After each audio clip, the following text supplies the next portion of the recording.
సాధించిందేం లేదు గాని అప్పుడే తెల్ల జుట్టు బయటపడిపోతుంది. అయినా ఇలా సెట్ చేస్తే అస్సలు ఎవరికి కనిపించదు. తమరి మేకప్ ఇంకా అవ్వలేదా?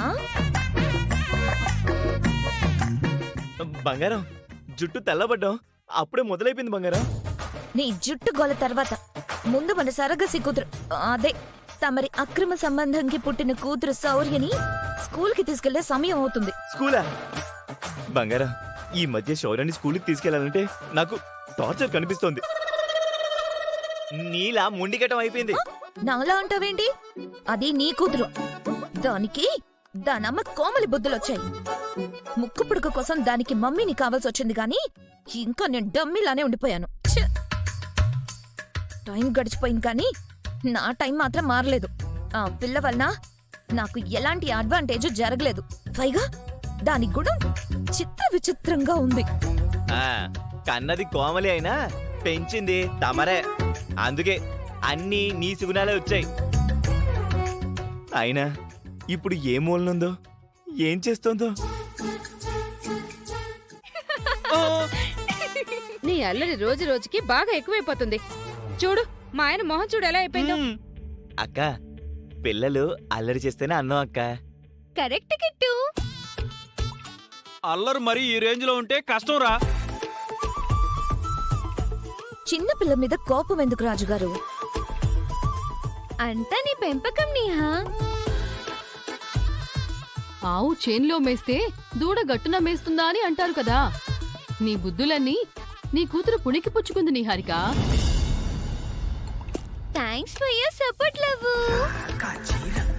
రేయ్, ఇది ఇప్పుడే ఇలా ఉందంటే పెద్ద అయితే ఇంకెలా తయారవుతుందో. మా అమ్మ నాన్నల పేరుని నిలబెడతాను రాదా. You don't worry. అల్లరి హద్దుల్లో ఉంటే ముద్దుగా ఉంటుంది. షూర్ వేదవతి. స్కూలు టైం అవుతుంది కదా, ముందు నువ్వు స్కూల్కి బయలుదేరు. ఓకే ప్రసాద్. పెద్దవాళ్ళని పేరు పెట్టి పిలవద్దని నీకెన్నిసార్లు చెప్పాలి? ఈ వయసులో సంస్కారం క్రమశిక్షణ పక్కదో పట్టి అల్లరి శృతిమించితే భవిష్యత్తుకి ప్రమాదం. ఓకే ప్రసాద్, మెల్లమెల్లగా మార్చుకోవడానికి ప్రయత్నం చేస్తానులే. మొక్కై వంగనిదే మానై వంగదని అంటారు. ఇంక నువ్వేం మారతావు? నిహారిక మారిందా ఏంటి? ఇది కూడా అంతే. కృష్ణ మారాడే ఏంటి? కూతురు కూడా అంతే. ఏ చెట్టుకి ఆ పువ్వు పూస్తుందని అంటారు కదా, అలాగే పూసింది. ఈ పిల్ల దెయ్యం వలన నాకు ప్రాణహాని ఉంది అత్తయ్య గారు. నువ్వు మరీ ఎక్కువ చేయకిల్లరికం. ఎక్కువ చేస్తుంది నువ్వే. వసంత, నువ్వు సంతకి వెళ్ళి కూరగాయలు తీసుకునిరా. నా బంగారు చిలక. ఇక నువ్వు ఈ పూటకు మాట్లాపు, రెండో పూట చూసుకుందు గాని. రేయ్, నువ్వు తొందరగా తీసుకెళ్ళరా. కిట్టు, ఏంటి బంగారా? ఈ రోజు నేను స్కూల్ కి కార్లో రాను. ఆటోలో వెళ్తావా? కాదు కాదు, వాళ్ళ నాన్న బస్తీలో ఆటో నడిపించేవాడు కదా, అందుకే ఆటోలో వెళ్ళాలనిపిస్తుందో ఏమో. కనకపు సింహాసనం మీద సునకవను కూర్చోబెడితే ఉంటుందా? వసంత్ గారు, చిన్నపిల్లని పట్టుకుని అంతంత పెద్ద మాట్లాంటారేంటి? శౌర్య, నువ్వు చెప్పు నాన్న, స్కూల్కి నువ్వు ఎందులో వెళ్దాం అనుకుంటున్నావు? నువ్వు నీ భుజాల మీద మోసుకుని వెళ్తేనే నేను స్కూల్ కి వెళ్తాను. ఈ రోజు భుజాల మీద అంటుంది, రేపు నెత్తి మీద అంటుంది. నిహారిక కృష్ణలు అందరితో ఆడుకుంటే వాళ్ళ కూతురు వీళ్లతో ఆడుకుంటోంది. వద్దు తల్లి, నువ్వు ఇంట్లో ఉండడం కంటే ఆ స్కూల్లో ఉండడమే నయం. నాకైతే తప్పదు కదా. దా వచ్చి కూర్చో.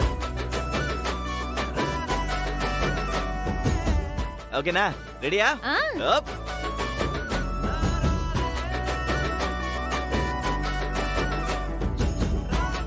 బ్యాగ్ తీసుకో. నాకిస్తావేంటి నీహా? మీ ఆయనకివ్వు. బాధ్యతనే కాదు, బరువుని మోయాల్సింది కూడా మీ ఆయనే కదా.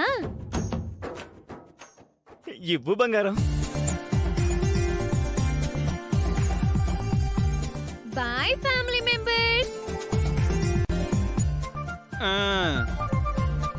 ఇదిగో ఇల్లరికం. ఈసారి పిండి కాదు, గాజు పెంకులు పెడతాను.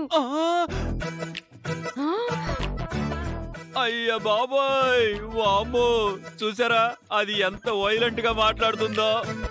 ఏనుగమ్మ ఏనుగు, మాయదారి ఏనుగు, బంగారం, మా ఊరొచ్చి బంగారం, తేనుగు. బంగారం, బంగారం. ఉన్నవే 10 వెంట్రుకలు. ఏనుగు, అవి కూడా పెక్కు. మాయదారి ఏనుగు, మా ఊరొచ్చి ఊరుకు తేనుగు. పద. పిల్లల్ని పెంచడంలో నువ్వు ఎందరికో ఆదర్శం నిహారిక. అవునవును, నిహారికను చూసి ఎవరైనా నేర్చుకోవాల్సిందే. మీకు పిల్లలుంటే మీకు తెలుసుండేది. దాని అల్లరిని అదుపు చేసి దానికి కొంచెం సంస్కారం నేర్పించు. అందరూ వెళ్ళండి.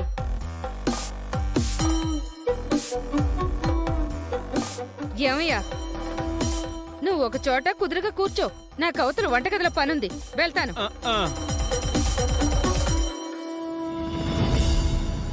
పిల్లకి సంస్కారం నేర్పించాలంటే ముందు తల్లి దగ్గర ఉండాలి కదా. నేనిక్కడే ఉన్నాను పెద్దరాజు గారు. ఓ